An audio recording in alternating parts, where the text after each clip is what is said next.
Au congrès des urgences de Paris, l'industrie pharmaceutique et les sociétés de matériel médical rencontrent les urgentistes. Ces médecins sont convoités par les hôpitaux guyanais.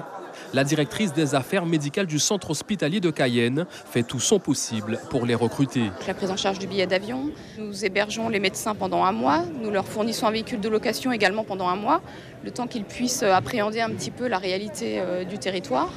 Le temps qu'ils puissent trouver aussi, parce que l'hébergement n'est pas toujours facile ni à Cayenne, ni à Saint-Laurent, ni à Kourou. Les attirer certes, mais encore faut-il pouvoir les fidéliser sur le long terme.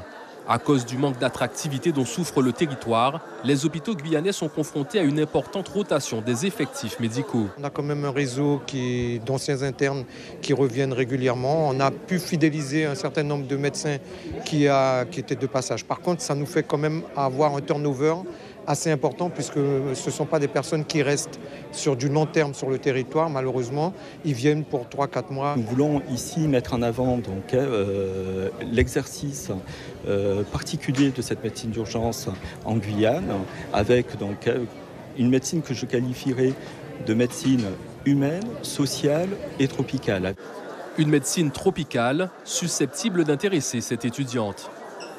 Du coup, ce serait pour avoir l'occasion de voir d'autres choses avec un peu plus d'être un peu plus sur le terrain, avec potentiellement moins de moyens et voir d'autres pathologies, un peu plus de traumatologie ou d'infectiologie, du coup plus parasitaire et pas ce qu'on a l'habitude de voir en métropole.